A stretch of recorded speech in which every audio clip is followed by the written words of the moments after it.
बड़े लोग बड़ी बातें में आज हम लोकनायक जयप्रकाश नारायण की 10 बड़ी बातों पर नजर डालेंगे। पढ़ाई के खर्च के लिए करते थे छोटा मोटा काम। 11 अक्टूबर साल 1902 को जन्मे बिहार के लोकनायक जयप्रकाश नारायण को आंदोलन का जनक कहा जाता है। 18 साल की उम्र में जेपी की शादी प्रभावती देवी से हुई। 1922 में उच्च शिक्षा के लिए जेपी अमेरिका चले गए। 1922 से 1929 के बीच जेपी ने कैलिफोर्निया यूनिवर्सिटी में समाजशास्त्र की पढ़ाई की।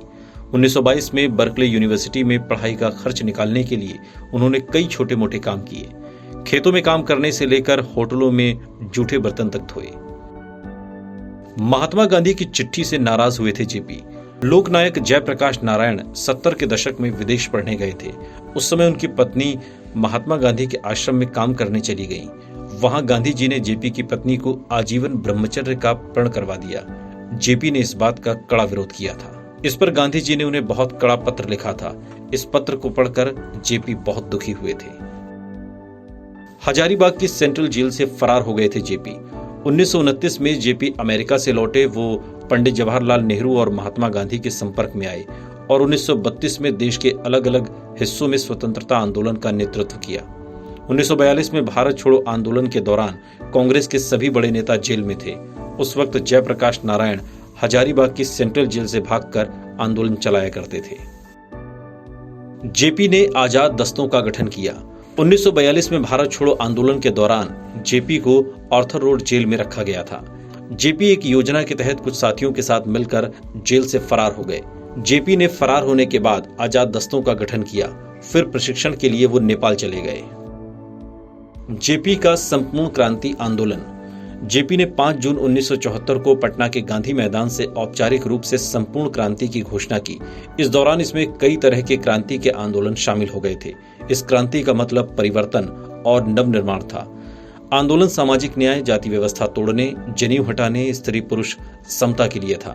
बाद में इसमें शासन प्रशासन का तरीका बदलने, राइट टू रिकॉल को भी शामिल किया गया। जेपी का दोष मुक्त आंदोलन का संकल्प। कहते हैं जेपी ने सर्वोदय और भूदान आंदोलन को मिली कम सफलता से वो दुखी हुए थे। उन्होंने भारतीय लोकतंत्र को पूरी तरह दोष मुक्त रखने का संकल्प लिया। इस दिशा में उन्होंने काम भी किया। उन्होंने चुनाव को आम आदमी की पहुंच में बनाना और जात पात से ऊपर होकर चुनाव प्रचार की शुरुआत की। इंदिरा गांधी की नीतियों के खिलाफ मूवमेंट। जब युवाओं और छात्रों का गुस्सा तत्कालीन प्रधानमंत्री इंदिरा गांधी के खिलाफ सिर चढ़कर बोल रहा था, तब जयप्रकाश नारायण फिर सक्रिय हो गए। 1974 में किसानों के बिहार आंदोलन में उन्होंने तत्कालीन राज्य सरकार से इस्तीफे की मांग की। वो प्रधानमंत्री इंदिरा गांधी की सरकार की नीतियों के खिलाफ था। इस आंदोलन से डरकर इंदिरा गांधी ने आपातकाल की घोषणा कर दी। जनसंघ को आंदोलन में शामिल कर जेपी ने की भूल। जेपी ने इंदिरा सरकार के खिलाफ चल रहे आंदोलन में कई संगठनों का सहारा लिया था। इनमें से एक प्रमुख संगठन आरएसएस था। जेपी ने जनसंघ और आरएसएस को अपने आंदोलन में शामिल किया। इस वजह से कई सेकुलर संगठन नाराज हो गए और बाद में जेपी के आंदोलन की दिशा बदल गई। जेपी के जिंदा रहते मौत की खबर फैली।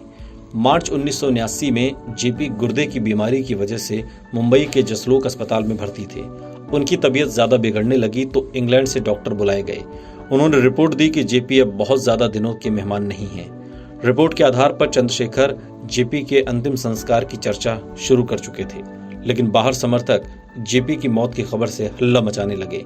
तब चंद्रशेखर ने कार की बोनट पर चढ़कर खड़े होकर कहा, जेपी जिंदा हैं। जिंदा जेपी का संसद में मनाया गया शोक। जयप्रकाश नारायण के मरने की खबर सूचना मंत्रालय से प्रधानमंत्री मोरारजी देसाई तक पहुंची। प्रधानमंत्री ने सुनी सुनाई बातों को बिना छानबीन के जेपी का संसद भवन में शोक मनाया। बड़े लोग बड़ी बातें में आज इतना ही। आगे की कड़ी में और नए किस्से और कहानी के साथ आपके सामने फिर हाजिर होंगे। तब तक के लिए देखते रहिए TV9 भारतवर्ष।